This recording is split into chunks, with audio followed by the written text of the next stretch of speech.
नमस्कार दोस्तों आज हम बात करेंगे ओल्ड पेंशन का बहुत बड़ा अपडेट आया है उसके बारे में। ओल्ड पेंशन दोस्तों, जो हमारी पुरानी पेंशन है वो कब से लागू हो रही है दोस्तों, किन शर्तों पे लागू हुई है, आगे हम वीडियो में दोस्तों आगे बात करेंगे। आप लोग वीडियो लास्ट तक देखिए, आप लोगों को पूरा समझ में आने वाला है।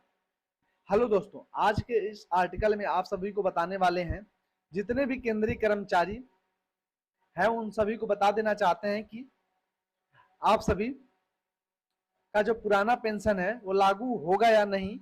यहाँ पर एक बहुत बड़ा अपडेट देखने को मिल रहा है। कुछ दिन पहले आप लोगों ने सुप्रीम कोर्ट की तरफ से एक बड़ा अपडेट देखा रहा होगा, जहां पर आपको बताया जाता था कि जितने भी 2005 के बाद केंद्रीय कर्मचारी हैं उन सभी को पुराना पेंशन लागू किया जा सकता है, लेकिन अभी तक यहाँ पर आप सभी का पेंशन लागू नहीं किया गया है। आप सभी को बता देना चाहते हैं कि आखिर यह पेंशन कब तक लागू किया जाएगा। आप लोगों ने बहुत सारे वादे सुने होंगे। इलेक्शन के समय पर अलग अलग इलेक्शन में अलग अलग बताया जा रहा है कि पुराना पेंशन लागू किया जा सकता है। पुराना पेंशन लागू होगा या नहीं, पुराना पेंशन योजना को शुरू करने की मांग कर रहे संगठनों के अनुसार जनवरी 2004 के बाद सरकारी नौकरी में सेवा करने वाले लोगों को सेनावृत्ति के बाद के जीवन को लेकर चिंतित हैं। उनका कहना है कि नई पेंशन स्कीम के तहत हर महीने सैलरी से 10% पैसा काटना गलत है। एनपीसी में कर्मचारी पेंशन फंड में 10% धन का योगदान देता है और सरकार 14% धन का योगदान करती है। कर्मचारी का यह भी दावा है कि सरकार के पास श्रमिकों की सही संख्या डेटा नहीं है, इसीलिए कई बार पैसा सिविल सेवकों के फंड में नहीं जाता है।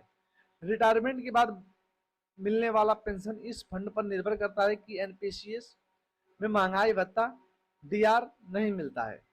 अब अगर क्या है पुरानी पेंशन योजना, पुरानी पेंशन योजना की शुरुआत 1950 दशक में हुई थी। योजना के तहत रिटायरमेंट के बाद कर्मचारी को आखिरी मूल वेतन 50% हर महीने पेंशन के रूप में मिलता था। इसके अलावा रिटायरमेंट या पिछले 10 महीने की औसत आय जो भी अधिकांश हो पर महंगाई भत्ता डीए दिया जाता था। इस लाभ का लाभ उठाने के लिए सार्वजनिक सेवा में कम से कम 10 वर्ष व्यतीत करना आवश्यक था। इस योजना में कर्मचारियों को कोई पैसा निवेश करने की जरूरत नहीं थी और ना ही मिलने वाली पेंशन कोई टैक्स लगता था। ओपीएस को सरकार ने 2003 में बंद कर दिया था। अब पुरानी पेंशन योजना बहाल कर दी गई है। राजस्थान, छत्तीसगढ़, झारखंड, पंजाब और हिमाचल प्रदेश जैसे कुछ राज्यों में इसकी घोषणा की है। पश्चिम बंगाल ने भी एनपीएस लागू नहीं किया है।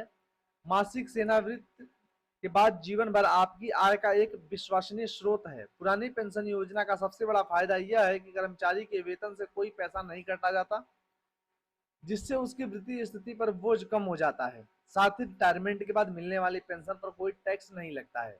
स्वयं कर्मचारी के अनुरोध पर वो पेंशन की राशि बढ़ाने के लिए अतिरिक्त धनराशि का योगदान भी करता है।